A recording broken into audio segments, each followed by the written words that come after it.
never done this, so I'll try it here. I need a motion to approve the minutes. I make a motion that we approve the minutes from February 1st utility board meeting. Second. Have a motion and a second for the approval of minutes. How do you vote? All right. Opposing. All opposed, same sign. Motion passed. We have the claims docket. Need a motion to approve the claims docket of March the 7th, 2016. Make a motion we approve the claim docket March 2nd. March 7th,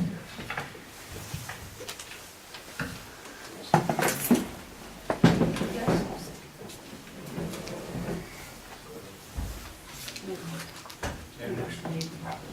Motion made and properly seconded.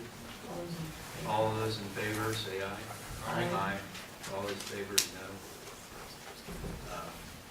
The claims passed. Okay. Need a motion for the adjustment report from February the 1st through February 29th, 2016. Make a motion that we accept the adjustment report February 1st, February 29th.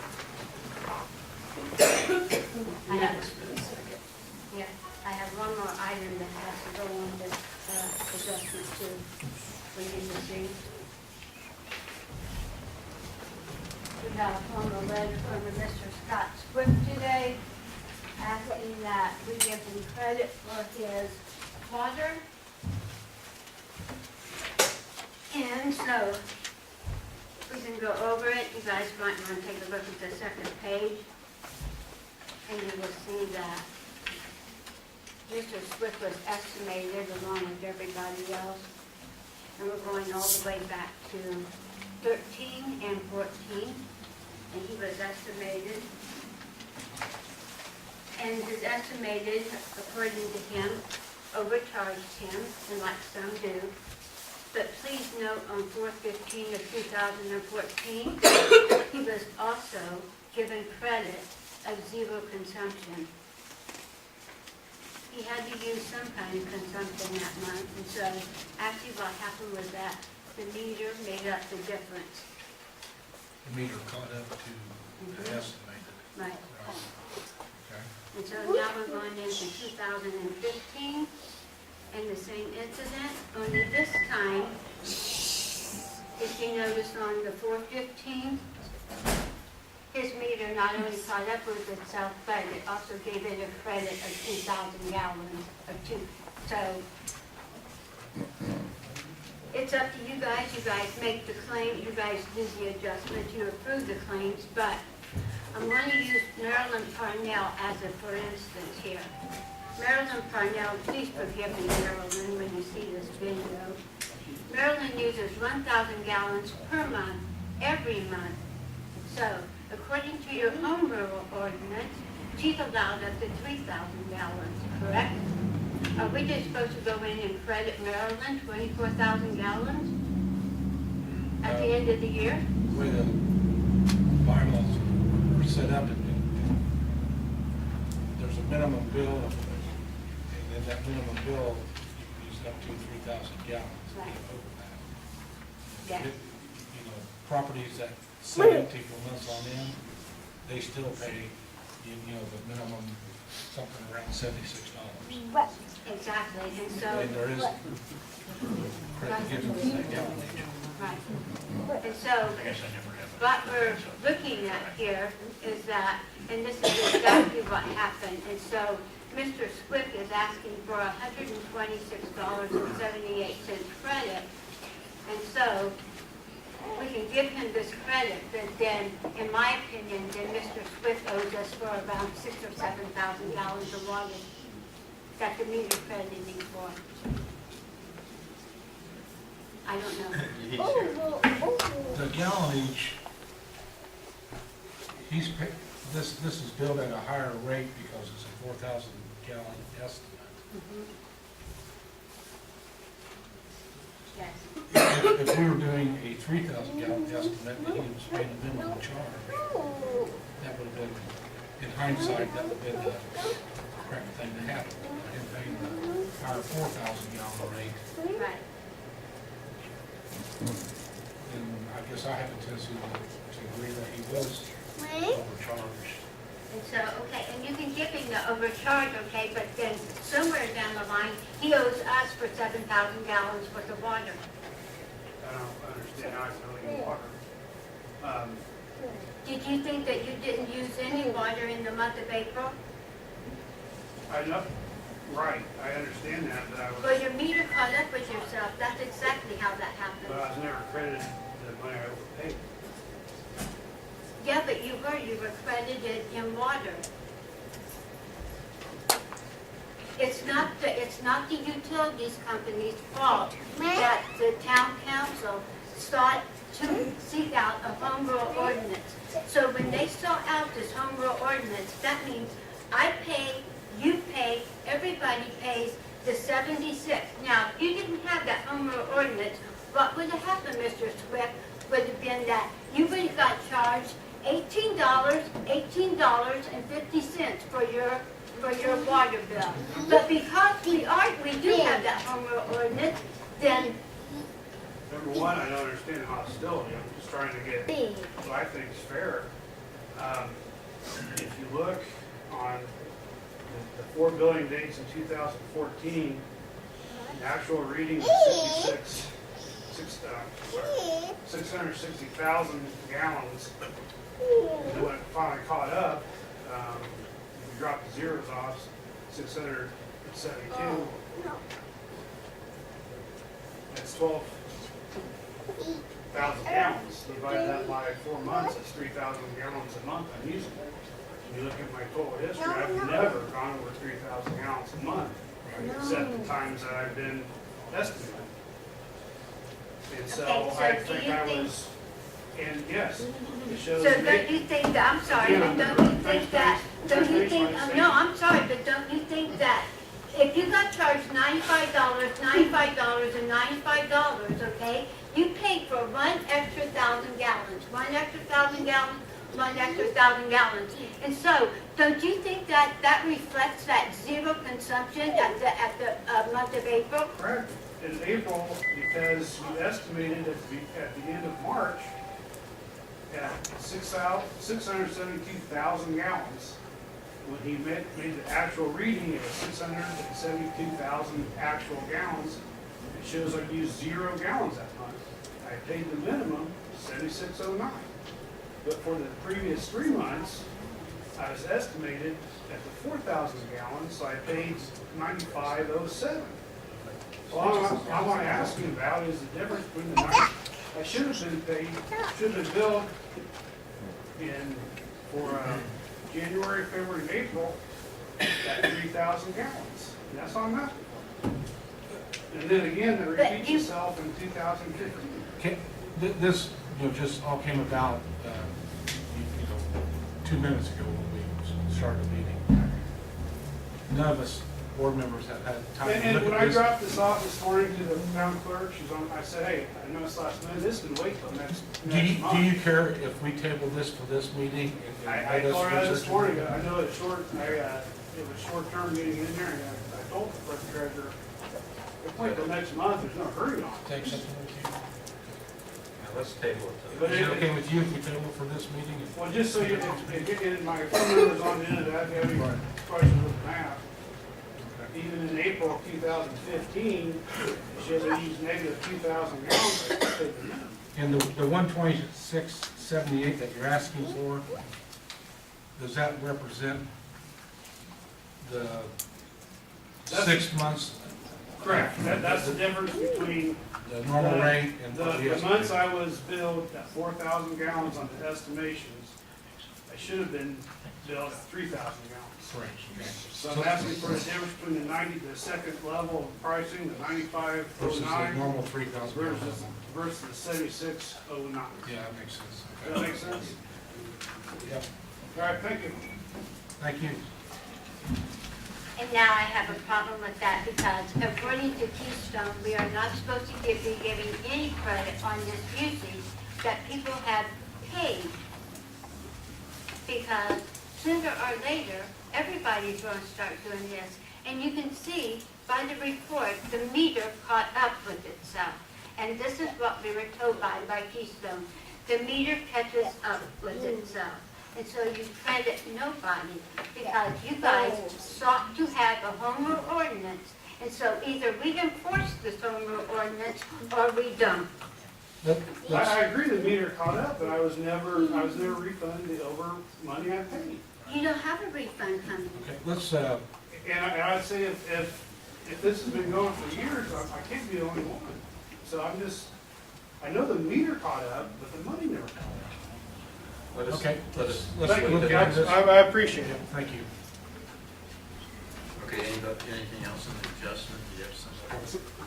The other one that were in our board packet is what I made a motion to approve, and Tammy seconded that motion. And this adjustment will move until Later on.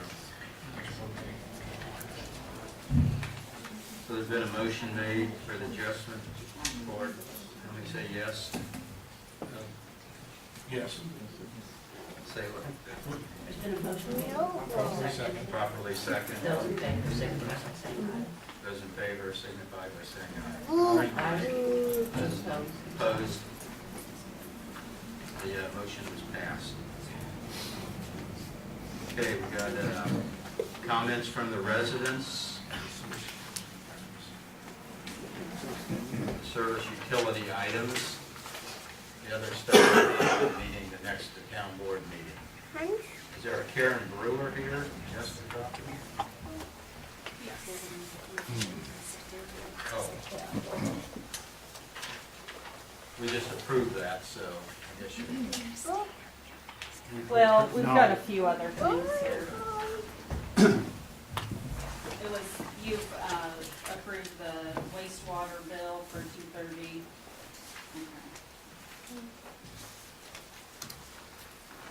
My name is Donald Kleinford, and I own Majestic Properties.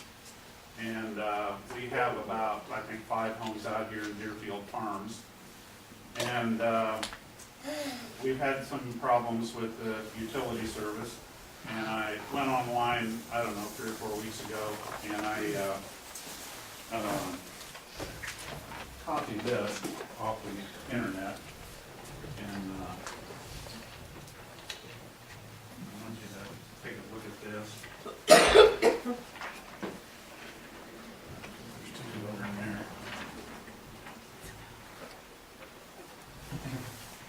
And then I've also, I want to, yeah, these are, yeah, that's kind of an outline of what we're going to discuss tonight, so that you don't have to take a lot of notes.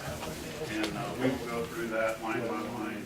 And the thing I want you to keep in mind is, you know, well, let me get back over here. We realize you're not regulated by the state, and it's, you kind of handle things here on your own, so I wanted to figure out how that works, and it appears as though the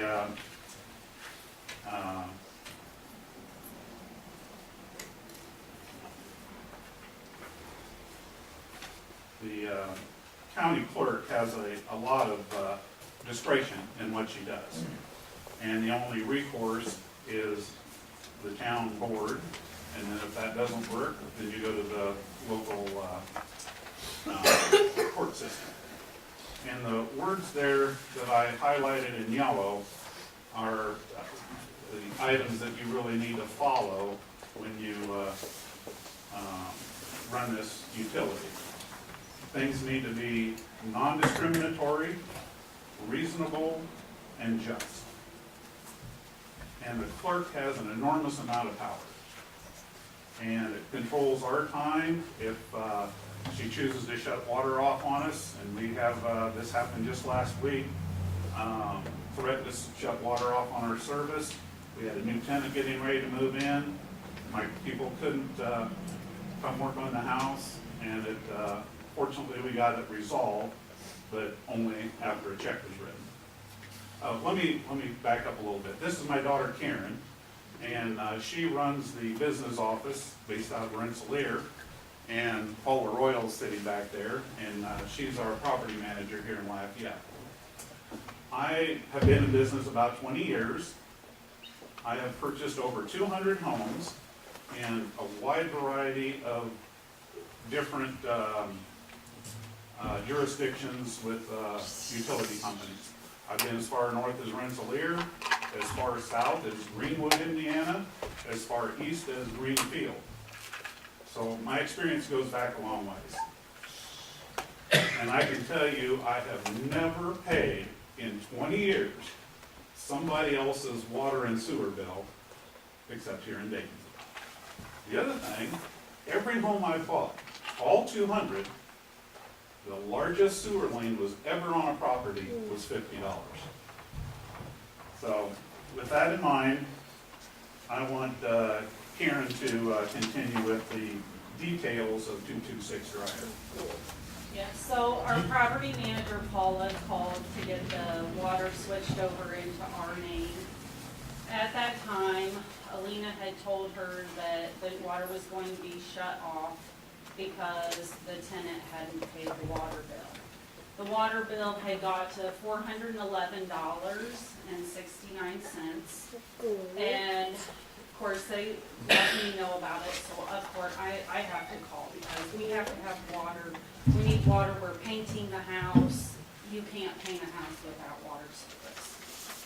So I called because I didn't think it was fair that she was denying us service because of non-payment of the current tenant or the tenant that was leaving.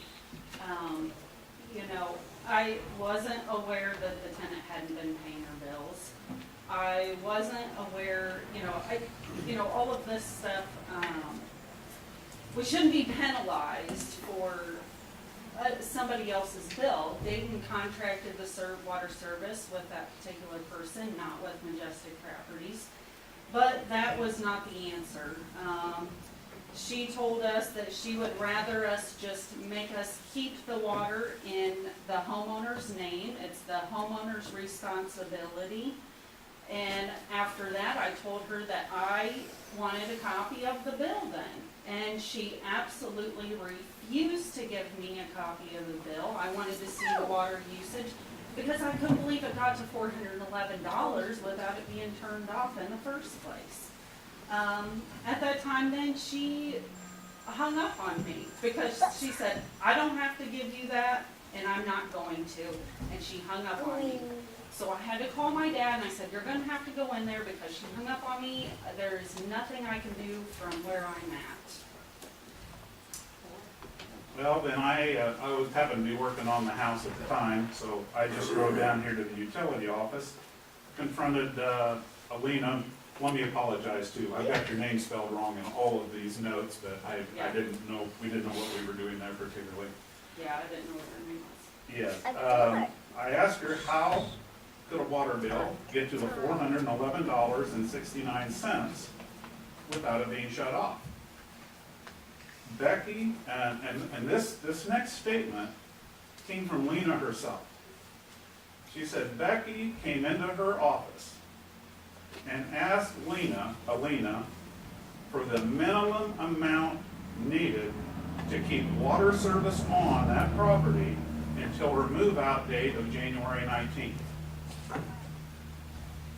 Lena gave her a number. I don't know if there was a payment made or maybe there was enough payment already there, but Lena knew the tenant was leaving on January 19th. And then Lena demanded that I write a check for $286.69 or the water was going to be shut off on the 20th. And that's the difference between the deposit and the $411. And then I proceeded to say, I don't think that's fair and equitable. Because the water service was with the tenant and the town of Dayton. The town should shut off water service much sooner and pursue the tenant for any amount not needed or not received above the deposit. That's what every other water company does I've ever dealt with. And if there's not enough money, they just write it off. They do everything they can to collect it though. Elena then, when I said I didn't think that was fair, Elena then walked out of her office, approached to within a foot of me, and said, I don't have time to chase tenants, and my computer won't allow me to shorten up the days to shut off the water any sooner, and Dayton needs all the money it can get.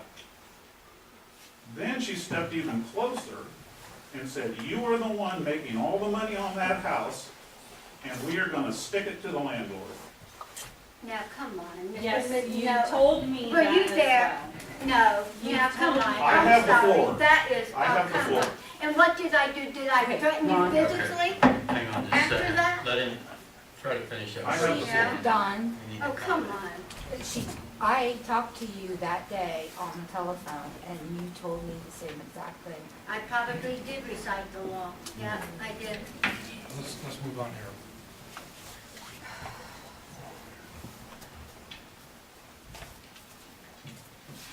She then proceeded to say, since you are a problem landlord, you will have to pay $500 deposit for every home you have in Dayton.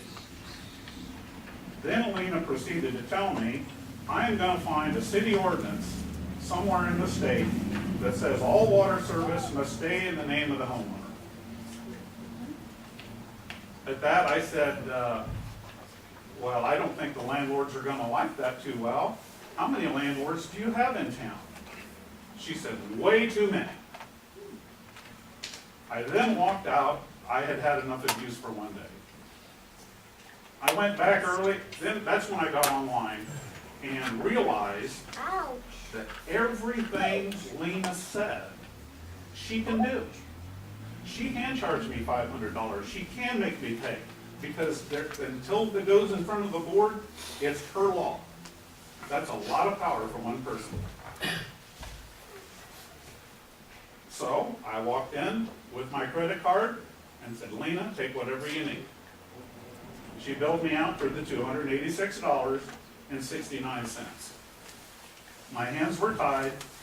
I had to have water to fulfill my obligations to a new tenant coming in, as we had already signed a new lease and there was no time to bring this issue in front of the board. And I came last month. I wanted to see how the system worked, what kind of board members we had here, and so I'd be better prepared for tonight. That's why I was here last month but didn't speak. So I prepared a spreadsheet as to what really happened over at 226 Dryer. And the tenant that lived there moved in on July 7th. She actually went in there and paid her deposit she moved in on July 1st, but there are no prorations apparently at the Dayton Water Service. So she got free water for 7 days. So her bill actually started on 7/7. That particular service didn't end until 8/7. The due date for those particular time period is 8/31. So she, it's 50. Well, it's just a few days, like 16 days. But the days to shut off for that service is 50 days after the due date, which in turn creates a 74 days from the last date that she received water before she will even get her water turned off. I mean, I don't know why the length of time is so long. I have a particular bill here from the city of Rensselaer. They will bill out they bill out on the end of the month. It's due on the 15th. And if it's not paid by the 26th, they turn that water off. They give them 11 days to get their bill paid, or they don't get service. This would be so much better for the town of Dayton to collect on people who don't pay, to have their water turned back on. You know, it's just ridiculous, and it shouldn't be this long, you know, for people to come up with their water, you know. This lady finally ended up, her bill got racked up to $506. She paid the bill finally the day before her shut-off date on October 19th. She went in there and paid that bill. And this is from water from July. She didn't pay till October. You know, I think the shut-off date needs to be a little bit sooner. I also noticed on the spreadsheet that I did finally get it, because I told Alina that I had to have the rundown of the utilities on that, because I had to take this person who was living there to court, and I had to pay $286 for the bill, and I want that money back. I want it back, you know, so I needed a copy of the bill. After she had totally refused to give me a copy of anything, even though I'm responsible, she finally, when I said, you know what, when I take this in front of Laura Zeman, I better have a bill, because otherwise I'm not gonna get it. So she did, she finally gave it to me. So, after looking at it, this particular tenant, these are just some quirky things that I noticed that I wanted to point out. The lady had wrote a check on September 25th. That check was a bad check, and it didn't get reversed for a whole month. It didn't go back into the system until October 19th. I've got all this stuff on the spreadsheet there. Becky, also at 226 Dryer, when she went in there, she could have very easily got her forwarding address. She gave it to me. I know where she lives. It's no problem. On that note, I'm finished kind of with the 226 Dryer problem. I want to talk about prorations. This is a big deal to me, because I feel like our tenants that are moving in are getting ripped off. They are moving in, like I just had this happen at 510 Harrison Circle. I had a tenant move out. She moved out on the 23rd. At 510 Harrison. She moved out on the 23rd. We called to get the water turned into our name. It didn't get switched. I never received a bill for that particular house. That house, then the tenant moved in, the new tenant moved in on January 15th. The only reason why I know that I have a bill is because I talked to Lena, and she said, yeah, they still owe money. They still owe $114. Well, you know, that bill should have been sent to the tenant that moved out, even though the water there, we called, and I'm sure it was around the 23rd, that's when the lady left, was right before Christmas. Paula calls and gets the utility switched for everybody. We do not want one day without service, so when we know a tenant's moving, we call, we get the service switched over, just so there is no delay in having service. So from 12/7 to 1/7, she went ahead and billed the previous tenant when we had called to try to get this switched over. We had that house, should have been billed to us from the 23rd of December to the 14th of January. That did not happen, and I still don't have a bill. From the 15th of January on will be to the new tenant, which their first bill isn't going to be until February, which is going to be for water service from January 7th. They didn't even move in yet. Services were not rendered to them. They did not move in until the 15th. You know, this is a big concern of mine. Our tenants are overpaying. They're paying for our water. You know, I don't want our tenants to pay for our water. I want these bills prorated. I want When we call to have our water switched on the 23rd, I expect a bill to be generated to the old tenant moving out, and then when the new tenant takes over and they say water service begins, you get that bill out to them. We need these bills in a timely fashion too. I have a bill, and I'm assuming that Alina thinks I'm going to use this as my bill. It says $114.20 owed. Okay, and this came in she mailed it on March 2nd. I had to give that tenant who moved out on the 23rd of January. I had 45 days to get these people their bill back. Yeah, that's To their state law. deposit. We have a state law 45-day window. I cannot hold a person's deposit any longer than that. If I didn't have this problem at 226 Dryer and then started asking her about all the other homes, what's going on with this bill and this bill and this bill?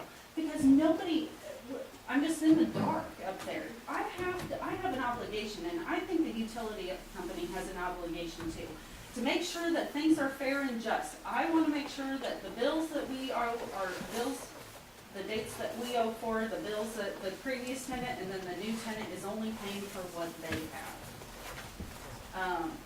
I think that is about all that I've got as far as proration. And we don't have much turnover out here. This is not something that happens all the time. Actually, I pulled the leases. I've had Harrison Circle switch a tenant. I've had 622 Favorite switch a tenant, 226 Dryer. I've had 3 people switch in between tenants 3 times since May of 2014. It's not very difficult. Go ahead. I'm familiar with property management, and especially in the town of Dayton.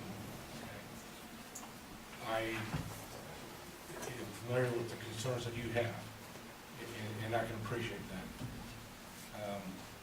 As far as proration goes, what I have done in the past is I've worked it out with the tenant. You didn't move in until the 15th of the month. Here's money, pay the town or deduct it from rent or whatever for those first 14 days or whatever. The town of Dayton is not, you are the property owner, okay? Whenever somebody moves and doesn't pay a bill, everybody else in the town of Dayton is essentially absorbs that bill. There's a fine balance in between a security deposit that's reasonable and one that's unreasonable. You don't want a security deposit that nobody can pay when they move in the house because you're never going to rent the house. We don't want to put you in that position either. The losses that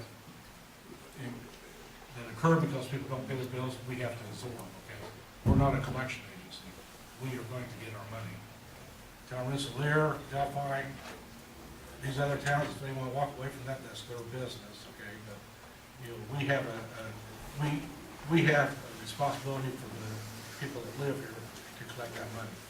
I've been on your side of the fence, I'm on your side of the fence now, so I know what you're going through. There is an extreme delay in being notified when somebody is behind or turned off. I agree, that's something that we can work on, okay? I would encourage you to periodically, and I'm not talking every day, but every 3 months or so, quick phone call, stick your head in the office, get with the clerk treasurer, here's the addresses, are they current, or reasonably current? If they're not, then that's a problem that needs to be addressed. But for us to notify property owners when Duke Energy doesn't tell you when that electricity is going to be turned off, they turn it off. They shut it off. Veteran gas, you guys never know about it until you guys, okay. We don't want to know. We're Shut it off. We're the same way. Okay. If we could shut off sewage, we would. Federal You can shut law, off the water. That pretty much stops the. federal sewage. law prohibits us from shutting off sewage, okay, but we can shut off water. Yeah. So,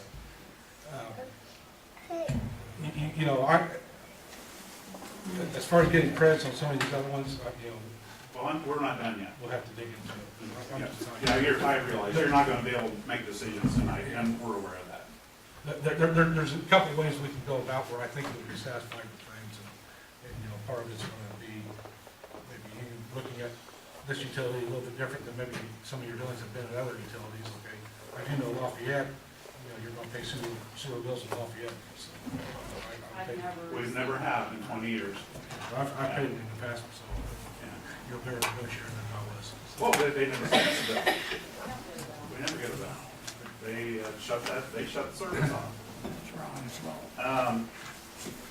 Are you about I am finished? finished, Okay. I've got my, I've got- Excuse me. so prorations are absolutely out of the question Yeah, we as went over well. on time here dramatically, so we need to get wrapped up.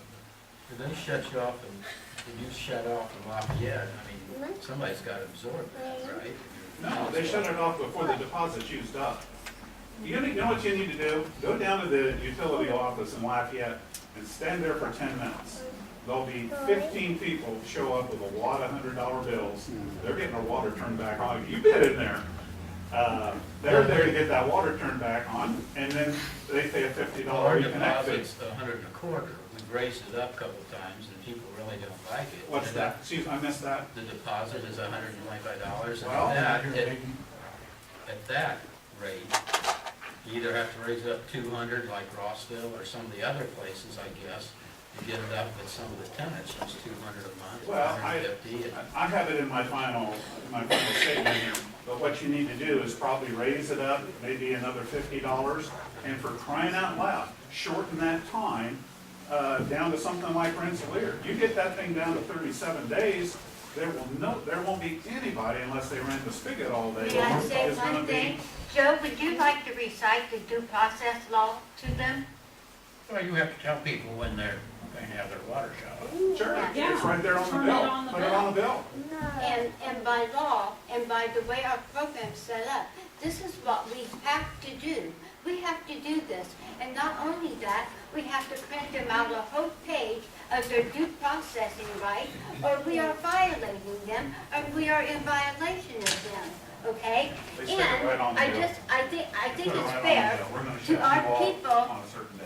that are That's sitting your here. notification. That's pretty This quick. is a Hey, landlord. sir, she's and- talking, why don't you Right. listen to her? This is a landlord, and if he does not pay for his residents that are living here, then guess what? Pretty soon, we're back at the table, and we're asking all of you for a rate increase. And that's why it's going to end up. And I don't think it's fair, and actually, that is what was told to Don, is that, I'm sorry, as her treasurer, I never wanted to see that because it's not fair for you to own property out here and think that it's not your obligation and make it our people who own homes out here trying to make a living and paying our outrageous water bills their obligation. It's not their obligation, it's yours.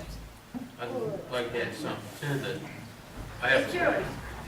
I have a brother that owns several properties out here, and he's always writing, why don't I let him know when I was a town clerk, what he owes, when his people are behind and everything, and I told him it's really his responsibility, he's the homeowner, that put on his calendar and call us every once in a while. You know, you guys need to do your duty too and check in here, and you'll know, you call us each 2 weeks, you'll know exactly your people are ahead or behind. Now, that's too much trouble. That is. Well, sure it is. We got 200 homes. Well, we have 525 homes, so therefore, why should we do the work for your business? My rentals that I take care of, I call up here, I ask Alina, I check weekly, are the tenants ahead or behind or whatever. Then it doesn't cost the town residents any money, doesn't cost anybody except ourselves. That's your job. You got a business, you're making money, you need to. Now, I do agree, it could be shortened up on what time we send the shut-offs up there, but we're going by the ordinance of the old council. So we could maybe look into that and shorten it or something. Absolutely. Yeah. And that's it. I don't make the laws, I just have to see that they're fulfilled. Doing the due process Yes, law on the bills, yes. I would think would be something that we'd be able to do. To maybe shorten up that You time said, period. yep. You could see and what, but we're never, trust me, we own property too. And when they haven't paid, we have had to pay. So I understand your side too. But, I'm sorry, as far as I'm treasurer here, I'm on the side of the people that live here in this town. Let me ask you a question. And Mr. You're- Kleinfort, I do have let to me say ask you a one thing. question. You threatened litigation against us. And once you do that, I am to stop all conversation with you, period. Let me ask you a question. If they're behind a couple weeks, will you shut their water off if I tell you to? No, I can't. What am I That's a gonna do? law. Am I allowed You to go- shut the water off? You go out. No, I didn't think I could. No, it's the law. That puts the responsibility of water collection back on you. And it does, except that we have a home rule ordinance that puts it back on you. Yep. Every landlord in this town has to pay the tenant's bill, every Well, landlord. wait a minute, if they're behind and they burn up that security deposit, we could shut off water, couldn't No, we can't shut off the, okay, we? if he calls me up, You have to okay, give them- Calder's You have to give bill, them a due notice. yes, you can look up Calder's bill and see what happened to them. And the utility clerk, the town, everybody was taken to court because they did not give these people their due process. I'm sorry. Well, that one's easy. Just put it on the bill every Yeah. month. Can we Put get it on that the added bill. to That's the what bill? ancillary. I would love to do that. I Yeah, sure. hope That'll we shorten, that'll shorten it up Years 30 ago, I days. gave you the Yeah. language to send out in bills. Yeah. Oh, you weren't here. I'm here now, get it again. All right, Again, including the bills. let me continue and it'll kind of come, but that, I mean, that's something that, put it on the bill. That shortens it up. Again, we're way over on time here. All right, let me continue. Right, yeah. Next issue. When we purchased homes at 622 Favorite Drive and 510 Harrison Circle, there were water and sewer liens on those properties. When I talked to Alina about getting water service on at 510 Harrison Circle, when I purchased it, she demanded $817.75 before she would have the water turned on. Again, I had no choice but to pay whatever she asked for because I needed service on in a timely fashion. Alina also mentioned another lien was in the process of being filed for additional water and sewer service for 510 Harrison Circle, even though there hadn't been any service provided for a couple of years. I stated, how can you bill out water and sewer bills for services that were never provided? Alina stated that the town of Dayton has an ordinance that says they can do that. I have a real hard time believing that that is fair and just. In Dayton, we all pay for, everybody's gotta pay for water and sewage. And if you have a house sitting there, you still have the infrastructure and the streets and the pipes and the maintenance and all that. And our ordinances are set up that way, and our loans set up that way, that everybody, Our loan is a federal back Back loan. loan, sure. And part of that funding criteria is that you have, even though the house may not be using that utility. Well, I agree with that, and it should fall onto the homeowner. I wasn't the homeowner, and I still had to pay. but you own, You're Now, I didn't know when that was. You have the title search. You are buying liabilities that are on that home. how could you buy the house with a title search, you know? We didn't, these are all foreclosures. No, that's These the are all problem. foreclosures. You That- should and ask that- that sheriff. That's clearly stated when you're Not at the the ones that aren't, not the ones that aren't filed. So you expect the town to pay for it? It wasn't, I don't think it was, it wasn't filed Well, who would pay prior for to it? the process of going to sheriff's sale, otherwise that lien would have been lifted during that process. No, Um, how many of them has come in here and Levine had, and matter of fact, the sheriff has not even told them that there was a lien. And sorry, once there's a lien on it, somebody has to pay for it. And then what you should have done, as respectable buyers, should have looked at the sheriff and said, why didn't you tell us there was a lien? Or furthermore, take one step and go and ask the last person that owned the place, sue them and have them get your money back. liens are on the property. Yeah, but it was filed after the foreclosure suit, is what I'm saying. We, I mean, It's not timely. They're, We Dayton do- is not timely on getting bills out, they're not doing anything to help the people keep things organized and straight. We get all the bills out, we get them on time when they're due, according to our ordinances, because you don't like those Because you didn't ordinances. receive a And bill, because- doesn't mean your tenant didn't receive their Yeah, bill. most of the time, we have 151 rentals in this town, now, that's a third of the town is rentals. And the people, the landlords don't check, we have houses ourselves, landlords don't check on their tenants enough, and so it gets into this problem, and then they walk away from it and want the town to eat it. Well, These you people haven't have given to us any pay for it. recourse. We can't shut the water You off. got the recourse by checking on your tenants regularly and having them pay their And how bill. am I, when they Or don't keep pay, it I in your file my name, that's demand to another get it thing, turned that I around. really think that our town should make it, have the landlords keep it in their name. Then you know you're paying your bills. Yeah. Then you can just bill them monthly for Right. their water. Well, And then you'll see how easy it is to collect. It will be easy because they get it fixed. Well, we can't throw them out. Yeah. If I had anybody call me and let me know that Becky Stahl let that bill get to $500 when it happened the first time and then you let her do it again.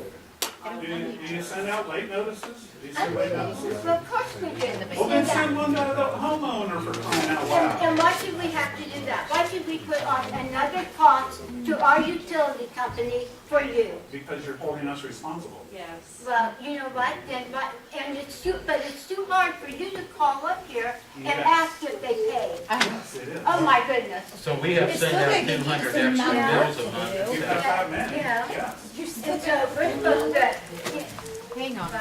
If we got called, you got answer. and why can't you call? If you're the manager, why can't you call? Well, I can, but you still got to Yeah. send out Let's the keep information. moving, we'll think about all this. Yeah, you got a mess there to be cleaned up. The resolution that we're asking for is refund of $286.69. It was paid to keep the water service on at 226 Dryer. We're asking that you remove the excess wastewater portion of the billing at 230 Dryer in the amount of $191.37. Water liens reimbursed for 622 Favorite in the amount of $290.60. Water lien reimbursed from 510 Harrison Circle in the amount of $817.75. Management changes suggested, obviously one of them is put the late notice on the billing so you can shorten that time frame up. And there's more you can do too. Utility personnel need to do their due diligence in collecting unpaid services from the occupants who contracted those services. Proration of billings. Read meters when asked to by the landlords and send out fair and equitable billings in a timely manner. 7 days is customary in Lafayette. Perhaps raise the deposit amount for new service by $50 or $100. Shorten the time between the account's past due date and the date of disconnect. 50 days is far too long. Pursue or write off any uncollected service fees that aren't covered by deposit. The people who work in the utility office are public servants. They work for you, they work for me, and they work for my tenants. They should be pleasant, and everyone should be treated equally in a non-discriminatory fashion. The treatment Karen and I received from Alina broke all 3 rules of law. Her treatment to us was unjust, unreasonable, and extremely discriminatory, and has no place in public office.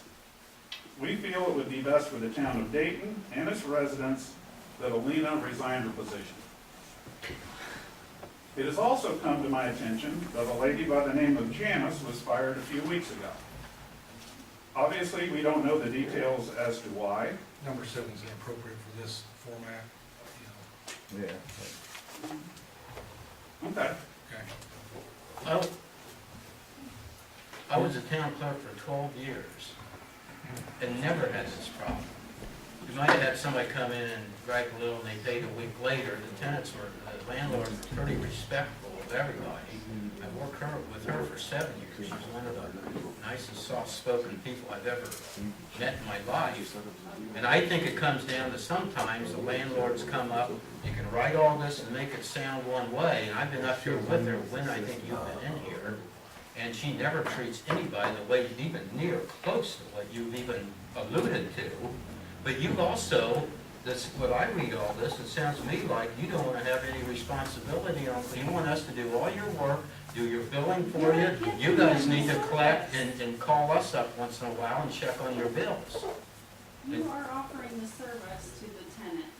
You are a for-hire, for-profit entity, okay? So, you're adding more cost to our way of doing business, which is funded by the taxpayers to help you, okay? We'll help you, but there's things that you can do to help yourself. We're not gonna, tell you every time somebody's a little bit behind on their bill. It's your responsibility to call up here, or to email, or get hold of Lena. Here's the list of addresses. Is everybody current? Well- There's things that you can do. Wow. I have a problem with the proration. I also have a problem, I still haven't You- received the bill. You're the for property owner. services You can from- prorate, when somebody moves out, okay, and they're moving out at 15th of the month, okay, so you got 14 days one way or another that needs prorated, you have full control of that You know what? transaction. Every and you time can I have prorate called to that. talk to her about anything and ask her anything, she gets mad and she hangs up on me. Now every that, time. now, see, this She is where I has been think that nice I to me have, for 2 times. I have to defend myself. You have called up and you have been irate. You even went over Dyer, okay, and the one that I just asked credit for. And then I called you back and I said, I cannot explain to you except that your meter uses water. And then you proceeded to say, Lena, I'm sorry, my dad informed me that the spigot was left on. But every time you have called up and you are the one that has I been asked irate you and for rude, the and I said, information. we do not have to I take asked this. you and- Why don't, for why don't we information. look at all Yeah. this and talk about it? Sounds good. Thank you. I'm available after the meeting if you want to talk about it more. Okay, clerk treasurer's report. You don't have any? Oh, and have to leave. Joe Bumbleberg? Nothing from utility board. Okay. Any petitions or ordinances? Nothing from utility board. You or old business? Hey, Lanny? You want to give us your report? I don't even want to get up there. Red meters, meters red. I'm sorry. Changed McAllister's meter in the secondary bay, and it wasn't reading, so EJP is actually, they changed the meter and the contractor's gonna pay for it. So that's how to do it. More lift station problems. The school lift station, the pumps were plugged up again with who knows what. And I had the contractor come out and clean them out. So we're gonna get, That's the one that was cleaned is that the one that was cleaned a month ago, month and a half ago? Same one? the school lift station keeps getting plugged up by rags. I should say just all sorts of debris. I mean, it's, and I've got stuff I could show you. I didn't want to bring it with me.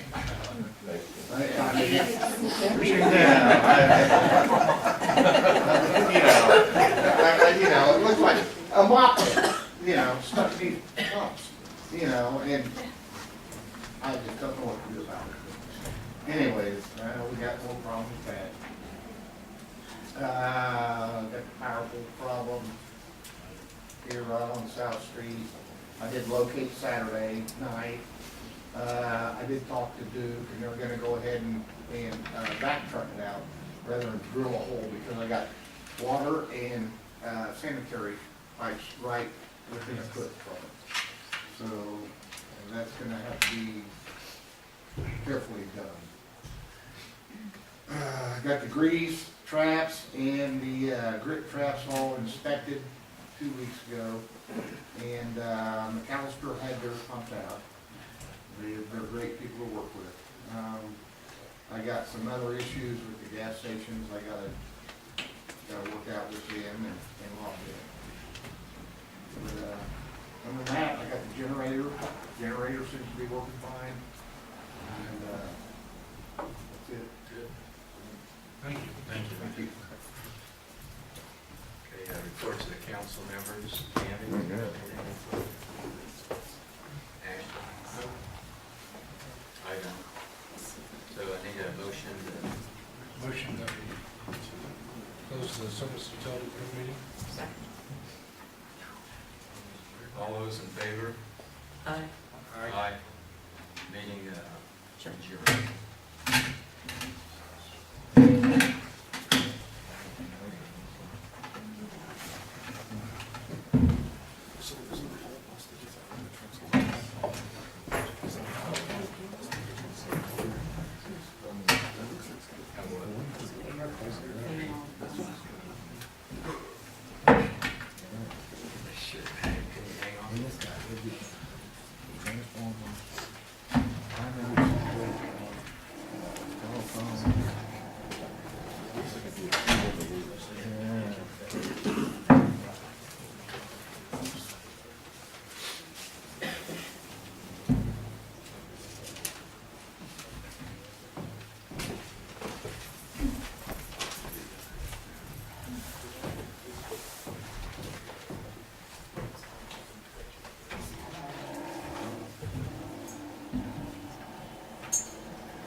Dayton Town Council is now in session.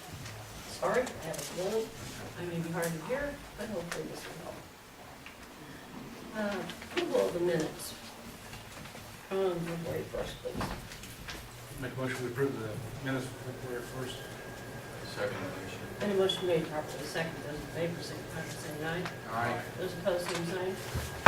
Motion carried. Approval of the claims and docket. Make a motion to approve the claims docket, March 7th. Second motion. There's been a motion made, properly seconded to approve the claims docket from March 7th, allowance docket from February 1st and February 29th. Motion? Motion to approve the allowance docket. Second motion. Motion made, properly. All right.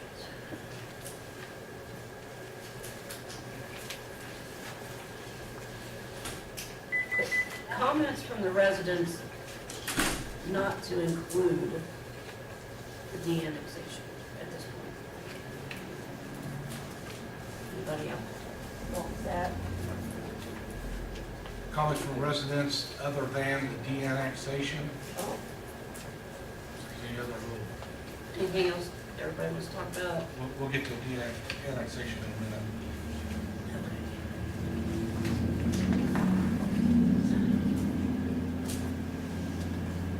Okay. Tina, would you like to talk about your general fund transfers? I need approval on the funds. As you can see, these are the end of the year financials. And we had to transfer them out of one fund to another. And this is only in general. And it's just to take them out of it. So when we are audited, it shows that everything was transferred and you guys approved it. And that's all I'm seeking from you. Make a motion that we approve the transfer of appropriation into general funds. And can you tell me that amount? On all your funds that you're going to transfer, sure. Okay. What you're doing is that you're moving from general operations supplies, 6,000, you're moving it over to wages and labor. From general office supplies, 5,000, you're moving over to deputy marshals. General operating supplies, 500, and you're moving it over to FICA.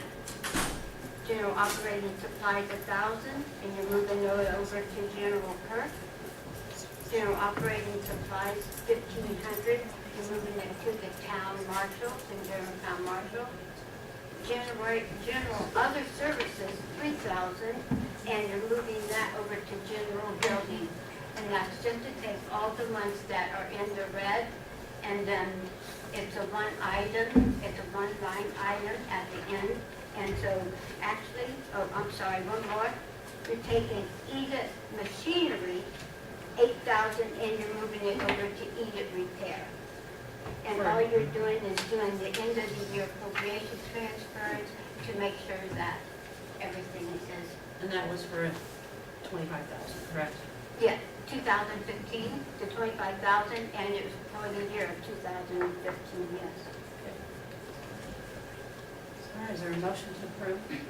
I'll make a motion. I second it. Been a motion made, properly second. All those in favor signify by saying aye. Aye. Those opposed, same sign. Motion carried with the transfers. Joe?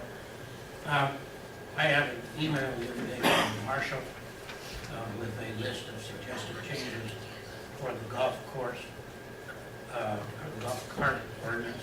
I have just now handed everybody at the front table a copy of a draft of that ordinance, attempting to incorporate in there all of the suggestions that he asked for. So you now have that in draft for your review. And my advice is that you read, he wanted it done for tonight, but then I didn't realize he wasn't going to be here. So based on that, I would suggest you take it home with you, read it, and bring it to the next meeting, and put it on the agenda for the next meeting to see how close I got to doing the things that he wanted. And he represented that there were changes that the board had suggested and asked for. So that's what you have there. Thank you.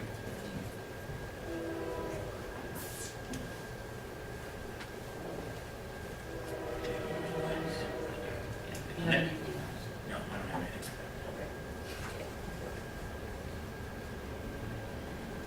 Okay, presentation of correspondence, petitions, and ordinance, and we're going to talk about petition for de-annexation of the James property.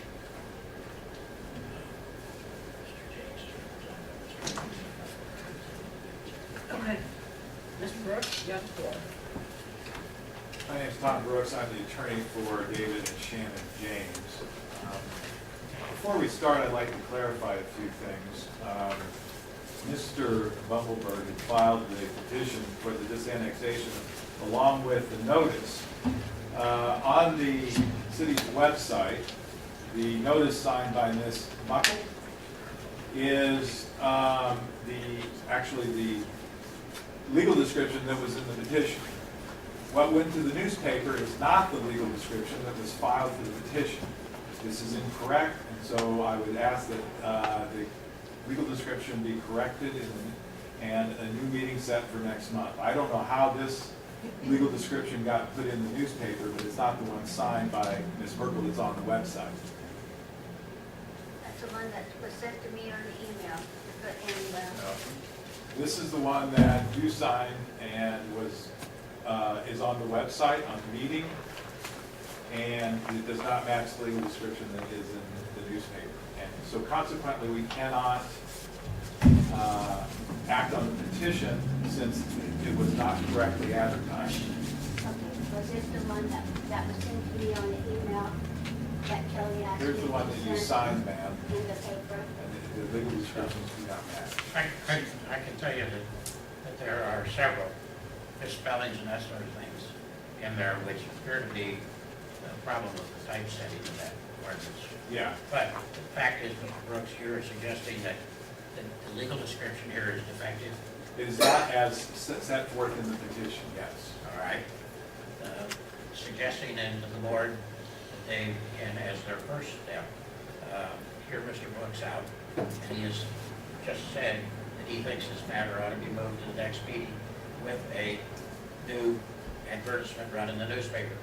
And if you choose to do that, I would suggest that you then impose upon him the obligation to run a new ad based upon the legal description that he thinks is the correct one, because we've been dealing with the legal description that he drew for the previous disannexation, and in our effort to try to help the James, no good deed goes unrewarded, I guess. And so, first of all, then I think you should hear Mr. Brooks out, and I think you should hear the people out, recognizing that he has this request.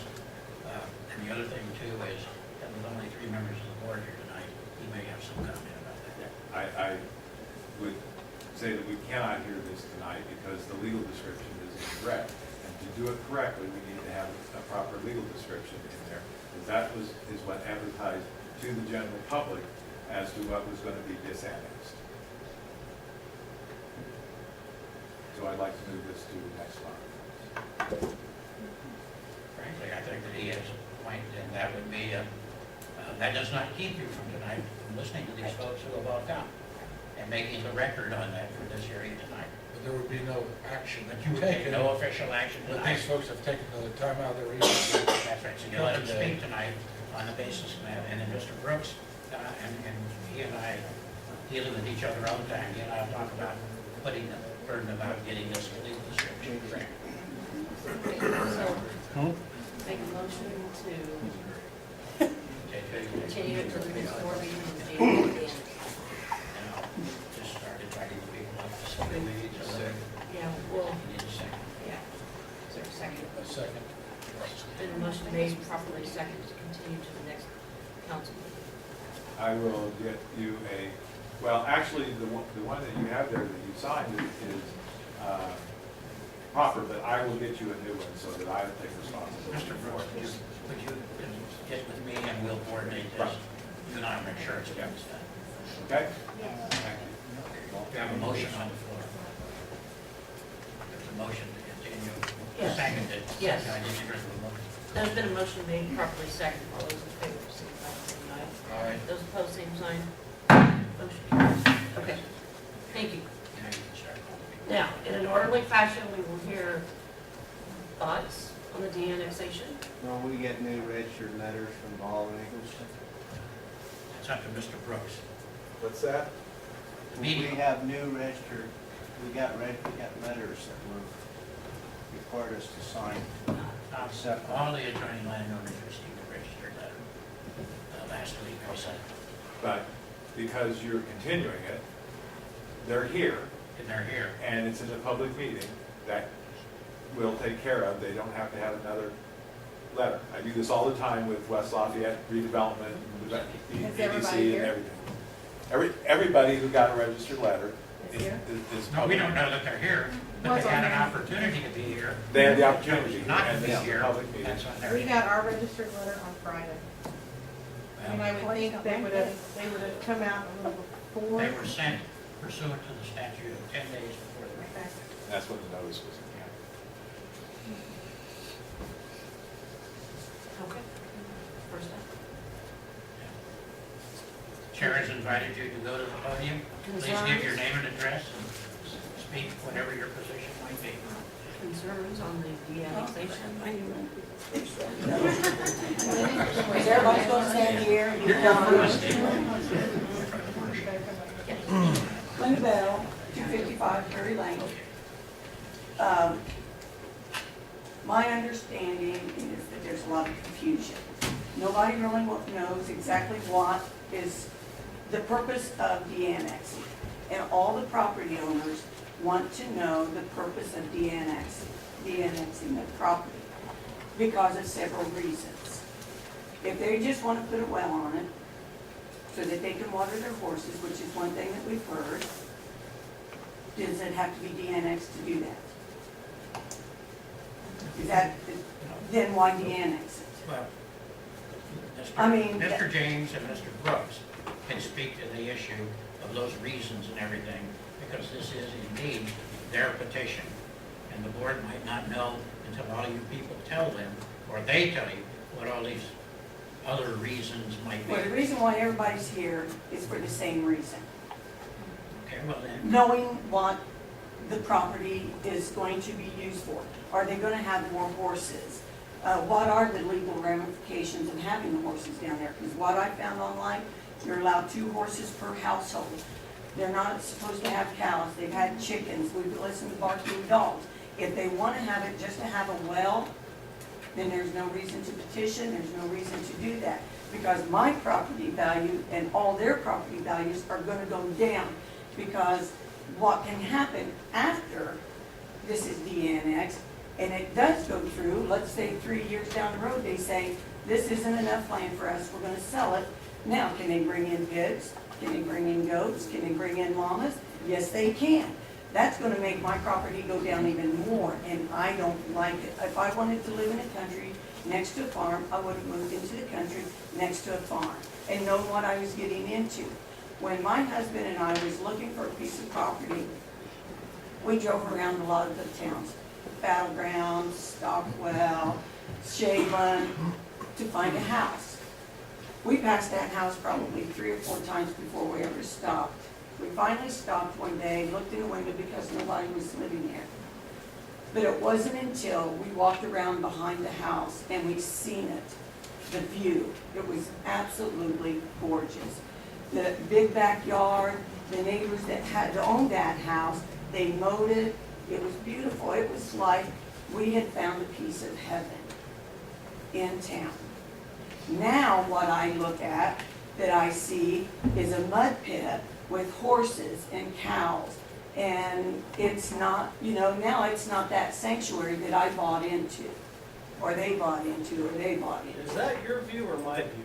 That's my view, looking Your view back. stops at my property. Wait a minute. Wait, That's what I see. we're gonna let her finish, Tom? and then you can have the That's say. what I see. And when I go to sell my property, the view that I used to have is no longer there. Now, if it is de-annexed and they decide to bring in pigs, there's nothing that says they can't. There's nothing that says they can't bring in goats. Or whatever they want, chickens. We've listened to the chickens roostering. And nobody's made a complaint about the fact that what they're doing goes against the city ordinances. The shooting that we've had to endure for late, and nobody's been down there raising Cain about that until it got to the point that one person that may speak tonight had to call, I had to call because of the Shannon Hoon thing. I thought that there was a shootout down there. Over 30 rounds of shooting went on. And it wasn't from us. The hell it wasn't. It was from the people across the creek. No, it was you, because the sheriff went there and had to tell Dave to I put wasn't his gun even away. there. This is James' second notice. Next, you're out. That's on public record.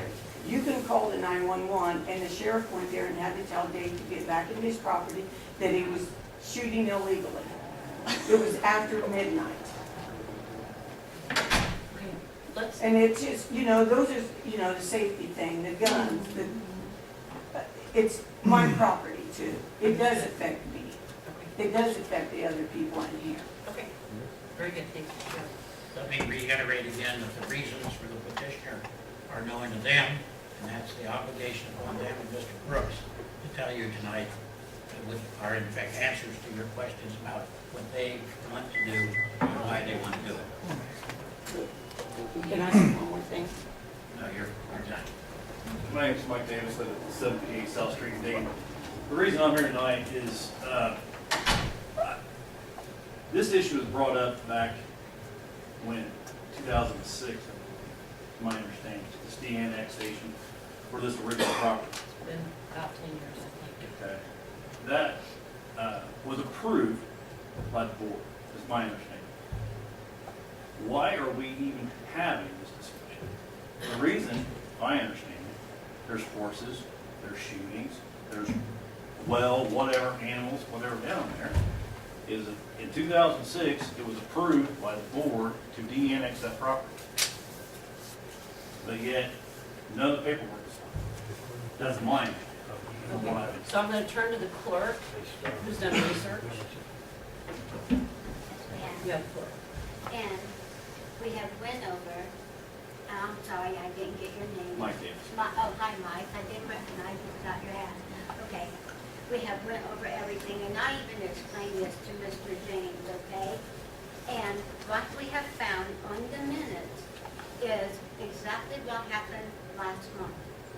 There was in the minutes, there was a meeting. It was, from what we could find out, there was nothing put in the paper, and maybe it was, but we couldn't find it.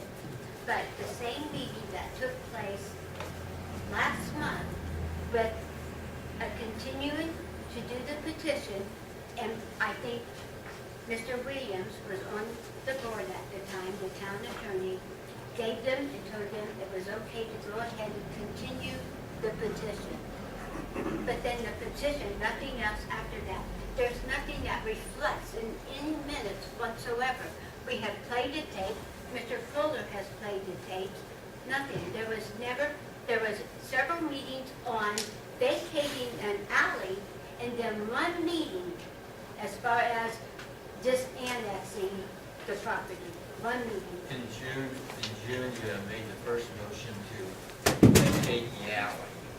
In July, you made it, and they approved it. In July, you made the second motion to vacate the alley, and they approved it. Then it was November of 2006 that you guys had the meeting, and they made a motion for a petition of disannexation. And that's when the board voted 5-0 to approve it. That's Now, correct. remember, one thing tonight, this isn't the same disannexation because you've added 3 more lots to it, so. The other one was done. It was approved, and the clerk treasurer failed to send the stuff to the county auditor's office. Sir, the clerk treasurer never received from you or Mr. Williams anything to file in that. You guys have to do your, and first of all, if I failed to do that, you wouldn't pick up the phone and call me a month later or 2 months later after you're billing these people and ask where the paperwork is. Yeah. I never had the paperwork. It was never settled between you 2 lawyers. So don't try blaming that on me. Well, it is, the statute's very clear, the clerk treasurer has responsibility. I within 10 days. have nothing to file. Yes. Nothing was given to me to Yeah, file, the sir. petition was given to you. No, it was not given to me. Well, it was on the agenda for November the 6th, 2006. And did you listen to that tape? I was here, and they voted. Okay, if you listen to that tape, Mr. Williams took that stuff with him afterward and said he'll need to see what needs to be done to finish this up. Okay? He didn't walk in my office and give it to me, and that's the last I ever heard of that petition. So between you guys, maybe you should have called him the next week, finished your work, and got him on the ball. My work was done. Yeah. That's between Okay, you. The bottom line to answer the question, It was already done, and the It was clerk done and not done treasurer correctly. could do it now. and now this thing was commenced to try to rectify the previous error. Okay, well, I guess, my point is if it was up to Mr. Williams to follow through with that petition, our tax money goes to pay Mr. Williams his fees.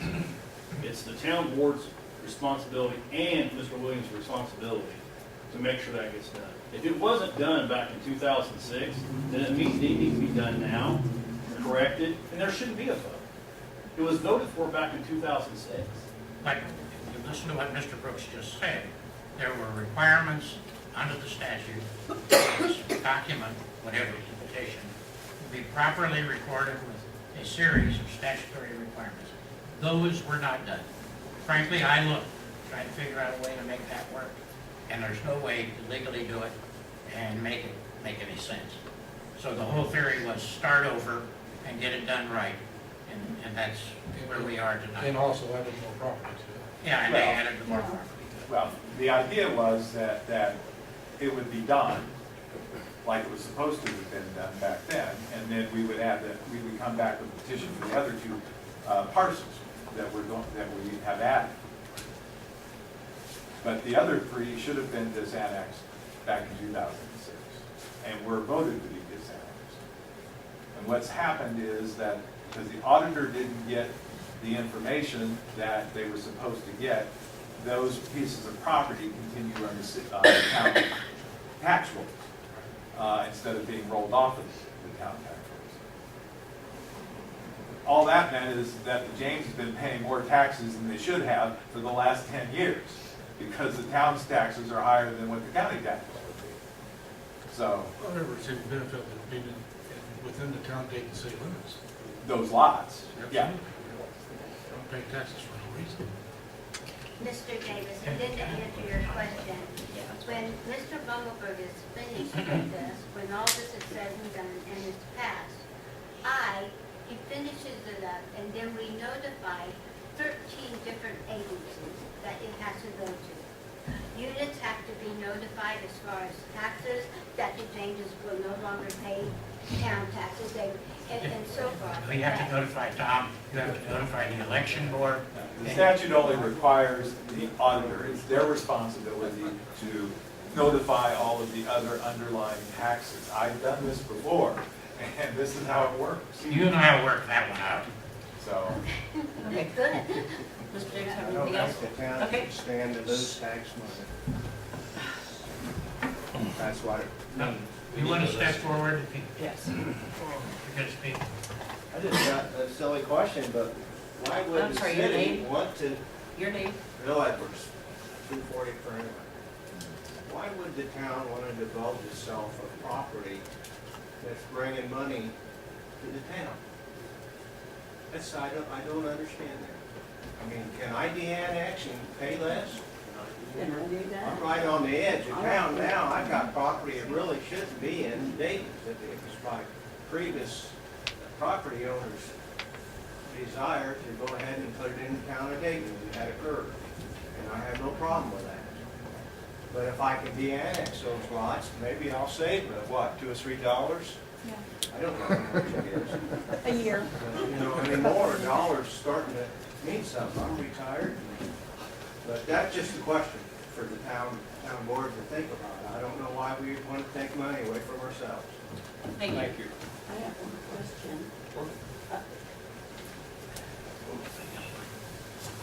If this happened in 2006, which I was at one of the meetings that happened, and wouldn't they have had to follow the same procedure and notify all the residents, and they didn't? None of us got them. Wouldn't they have had to follow the same procedure then as they are We now? never got the registered letter. Yeah, none of us did, so how would that have been a legal de-annexation without going through all the proper procedures? Mr. Brooks. It was not, it's not required. You were not required to send notices to any of the adjoining property owners for disannexation. Yeah, and in all due respect to the reason why that was done, Mr. Kohler kept telling me that you neighbors wanted a mail notice, and so you got one. Yeah, but it was not, it's not required under the statute. It's not required by It's law. not required by law. See, now, the meeting that I was in, and several of us was here, when they asked for it to be de-annexed, I can't remember the woman's name. Sally Fahey? Yes, she was here because they had asked about de-annexing it because they wanted to build properties down there. And I can't remember exactly what was said about if they'd done that, you had to have so many acres per house to be able to have a well and septic on it, or leave it in the city and they would have to pay for the lift stations back there. That wouldn't be you guys, our cost, would it? If that was left in the Yep. town. Yes, that's why we were de-annexing it, because the town was gonna have to pay to have water run down there, and they weren't going to do it because it's not within 300 feet. No, I don't think so, because, that's not on You the don't paper. have to, you don't have to provide sewage if there's no lateral according to our ordinance. But if they had built homes down there, You then don't, you you would still, have. you still don't have to, they'd have to go to a private well, a private septic system and be approved by the county. But that's the reason why they gave it first, why they wanted to de-annex, because they were thinking about building properties down there. And then, that's when Sally Fahey made that comment about how much acreage you need per house and septic well and septic. But that was just. With Sally, And I think, Mr. Bumbleberg, you're the zoning expert in town. That's not zoned agriculture, so they can't have all those animals down there anyway, because it's not zoned that way. You say it is, I haven't looked at the map on the zoning. It's not zoned agriculture, because it's in the town. Well, you can have A in town, Well, but there are a series of other rules. yeah. I, Okay. the reason why I And now hang on a believe, minute. the reason why we have the animals. Name and address, please. Is because we were told that it was grandfathered because they had llamas down there before we even bought the property. There was some exotic animals as llamas because the old barn and the stalls and stuff were already there when we bought the property. And we never, and clarified something, we never ever planned on building any properties down there whatsoever. Our horses were being boarded elsewhere and it was costing us a fortune. We talked to our neighbor who, across the street, who owned it, and he was in an accident and he could no longer take care of it himself, and decided to go ahead and sell it to us so we could bring our horses here. We do not have cows. We have one cow my daughter got for showing for 4-H this year. We do have chickens that the local foxes like to eat. Like that's my fault. Because you feed them. I don't. So, anyway, but other than that, we don't have livestock. We have one cow, one little cow, and our horse. One that was born last year, so we do have 5 now. We've gotten rid of 2. Cow, horses, chickens, It's 10 acres. What else do you do? I mean, do I have the cow and the horses, or do I build a bunch of houses down there for everybody to look at?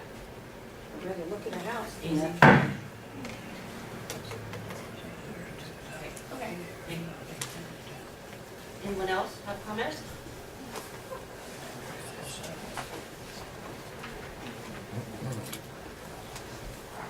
I'm Sunny Anderson, I'm at 251 Prairie, and I am just feeling afraid in my own backyard. We have gun shops, it seems like, most nights, especially when it's nicer out, and then after that whole episode with the Shannon thing, we didn't know what in the world was going on, and we did call the sheriff that night.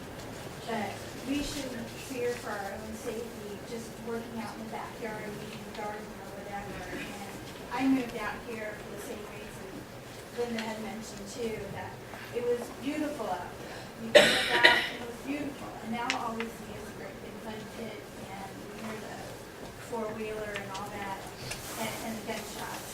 And I don't know why they feel that they can have a cow.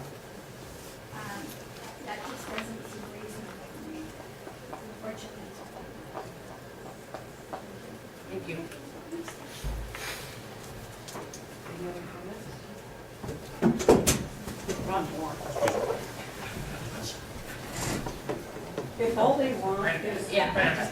Before you speak, let's let some of these other people who went up here now for the 3rd time. Can they just can they keep it in town and just do the well?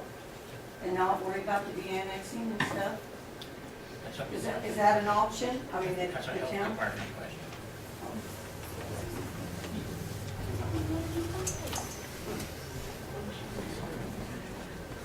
Ron Burke, 756 Shady Lane. I don't have any property adjacent to there, but I'm just speaking as a resident. I would think that the town would not want to go backwards. Once you've got property within the town, you're collecting those taxes, that you would not want to go backwards and collect less taxes. I just want to make that. Thank you.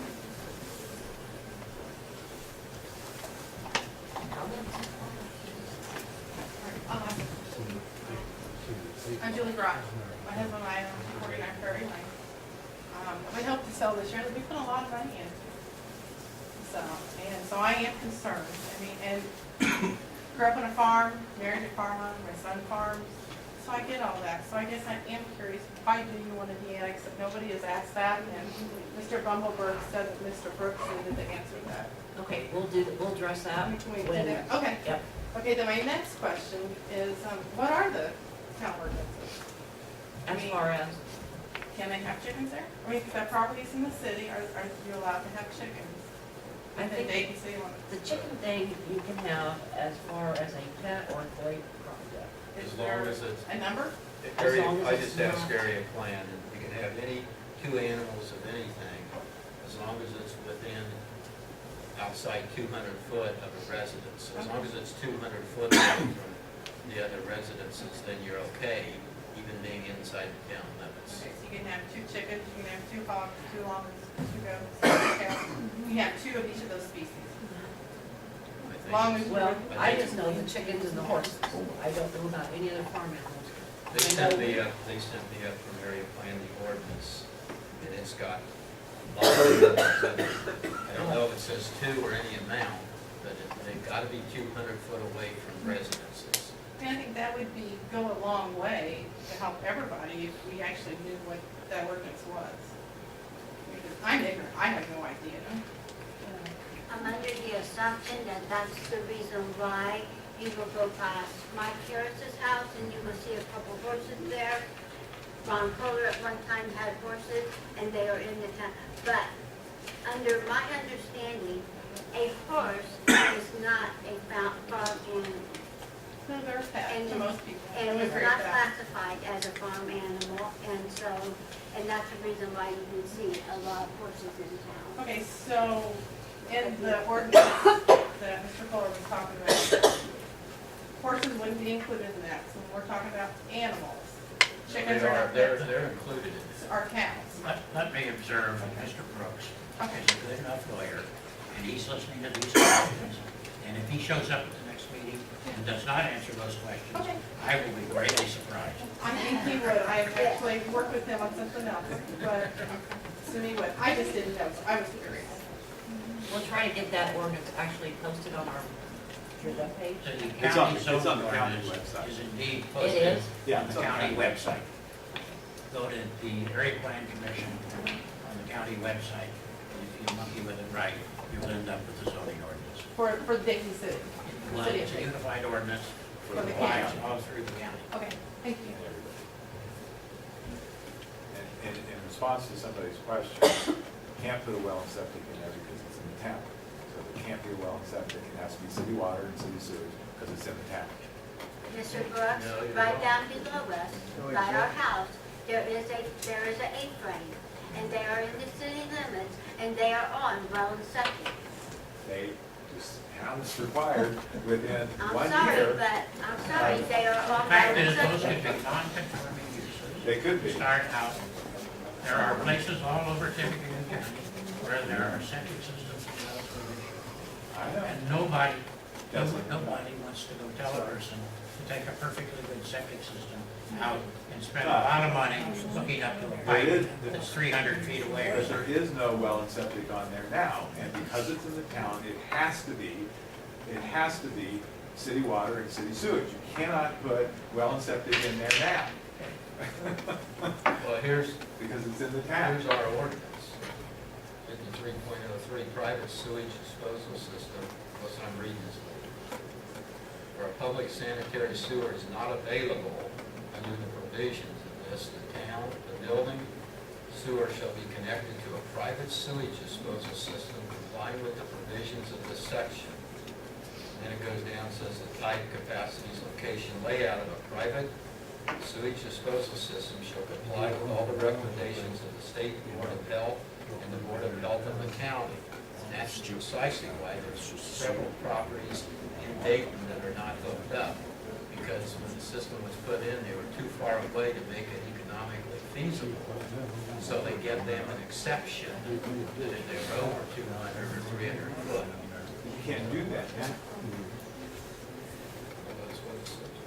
So, How can it not do it? It says right there. That's the ordinance. state statute says that you have to be well in city sewer and city water.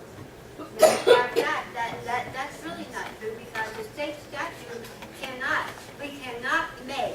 we cannot make them hook up. We can make them hook up to sewer, but we cannot make them hook up to water. Cannot. That would have been next to a year ago. Yeah, yeah, once you're hooked up, you're not allowed to go off, but. But it's not hooked up. Yeah, once that. Anyway, we'll yeah, be back it's next hooked up. month. Well, are there any other comments from citizens? Yeah.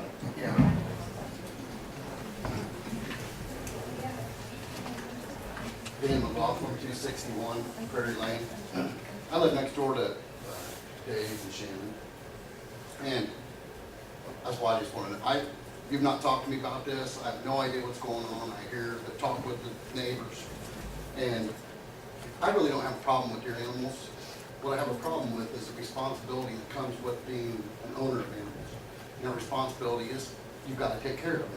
My issue with that is the time in which you do that. You disturb my peace constantly. You're loud.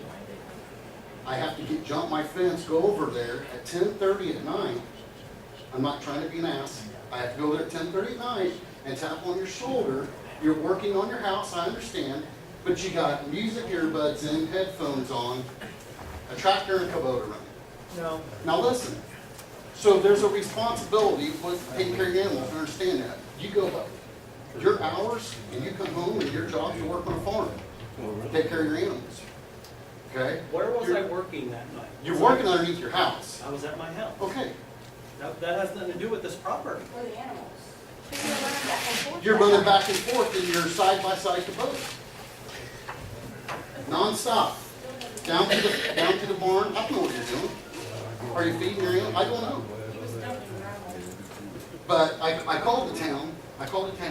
And asked, what is your city ordinance on noise? No, they didn't know. The town marshal didn't know. Well, What's the time? there's not a noise ordinance for the county. Really? Yeah. So at 10:30 at night, next door to my It's pretty kids. much what keeps the peace and keeps your neighbors happy, is how that goes into play. Am I And he not did. right, Dave? And Dave did. I chatted with Dave and he was kind and shut everything off. Yeah, because they are. Yeah. Yeah. Okay. So, I guess that's my question. I mean, you got us all here. I just want to know what's going on. Okay, we'll hear from them in just a minute. And sometimes his hours that he has to work are in the evening. I get it, but that's not going to disturb my peace. Okay. But we'll hear from them in just a minute. Anybody else? Tim?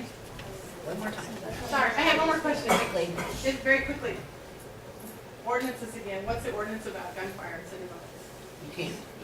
You can't. Not So I've sure. heard from lots of people that that's been going on. We don't live here, so I don't hear it. That's concerning. I think that's been addressed with them for Okay. Okay, next question. Can I please say something against that? Well, can you wait just a second? Let me finish everybody else here and That's fine. Dave? Dave Stoigy, 267 Prairie Lane. I live on the other side of the Jameses. First, I've never had any problem with them. I have no problem with their animals. My concern in the de-annexation is simply from how it's going to affect my property and my property value. I hadn't even thought about them bringing in other animals, but if that's going to happen, that's going to affect the resale value of my property.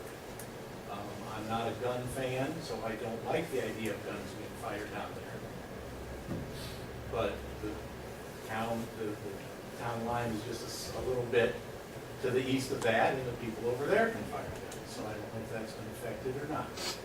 I'm just more concerned about what this annexation is going to do and how it's going to affect my property as I do abut that piece of property. And then, as the gentleman said, can I then disannex my property? Because I would be at the edge of the town. And if that happens, is that not going to create kind of a snowball effect? But my complete concern is about the value of my property, how this is going to affect the value of my property. Thank you. Other questions? Got time for two more. We need it. Okay. Moving along then. Everybody satisfied? We'll go ahead Do it and next have the Jameses come up to the podium with their attorney, and We'll- you can make whatever. We'll do it next month. Thank you, Madam President. So you're not going to answer the questions? Yeah, I'm going to next month. That's what I asked for the continuance for. So, You won't tell us what the annexation is for? I already told you that the annexation is for the water. And it was the whole water, so. Can I ask the question, Mr. Brooks? Okay, if the de-annexation, if the disannexation was for the water and the well, then why did Ms. James get up here and say that they were never planning on building any houses down there or anything, so? Now, ma'am, That's what you just told no, me. I just said the we had more than Bushes, we desire to build. the Bushes were the ones who filed the petition to disannex. The Jameses bought it from the Bushes, okay? There's never been, not with the Bushes or anybody, ever any plan to put houses down there, ever. Okay, all right, so then, what's It the was reason always for to the leave water it in the empty, well? it was always for empty land. So what is for the water in the well then? You said that's the reason for the disannexation, Because is there the are water lots in the out there, well. there are lots out there in the edge of town. And they wanted to run water to the barns. Can I quote you Okay, all right. in 2006 in the November meeting? In order to develop these lots, you'd have to put some sort of utilities, which would include septic system, which is not allowed in the town. Therefore, we are requesting the town disannex these 3 lots so they can be developed with using well and septic system. Otherwise, the town would have to provide water. So If they it were goes going, on. if they were going to be developed.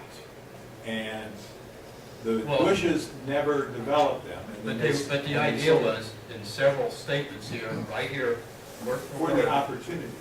No, it wasn't for the opportunity, it was to develop it. And then I even called up one of the old council members that actually okayed it, and he informed me, trying to get information, he informed me that they were sort of under false pretenses then, that they were told that the Bushes wanted to develop and put housing down there, divide them up and sell off the lots, and have water and sewage available to get the house, okay? Now, the right, you had to de-annex that out. If they wanted to sell the lots, they would have had to have water and sewage. But they did not sell those lots to be built on. And Well, of course they didn't sell them, And they it's what sold they it to the presented to the, it's what they presented to the board, Right. which is on tape and documented here, is what you gotta go by. Of course, afterward, they didn't maybe develop them, or they didn't go ahead and build a house. and the Jameses had no plans to develop anything. Yeah, the supposed de-annexation was set up in motion because they were asking to build on these outlots and needed water and sewage. It wasn't for animals, it wasn't for goats, it wasn't for any other reason. It was for that reason. Now, maybe next month, Mike, he was on the board, maybe he can answer too why that was and everything, but one council member that okayed it informed me that the reasoning didn't turn out to be the reason you guys asked for. Okay. And I don't know where everybody's getting this notion that just because it's disannexed, they can put all these animals on there. It's still zoned a particular way, and unless there's a rezone, which has to be approved by this body, there's not gonna be any animals there. So just because it's in the county doesn't make it automatically different zoning.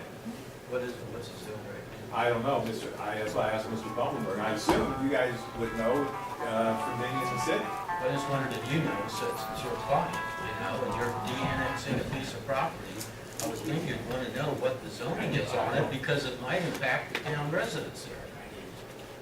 You know, it makes sense, maybe that's why this didn't get finished in the first place 10 years ago. Or just, stop trying to run the town. Okay. Okay. All right, We'll be back next month. very good. Did you determine, Mr. Bumblebee? That map isn't good enough to us.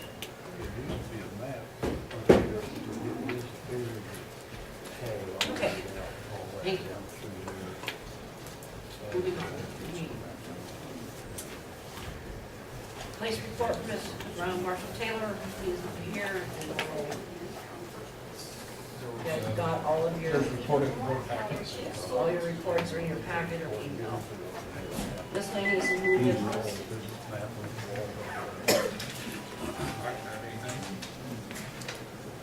Councilman? I don't know. You gonna do that under yours or other? Reports from council members?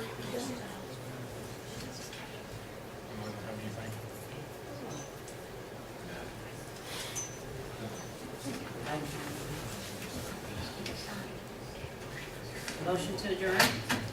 Make a motion to adjourn. Second. Meeting adjourned.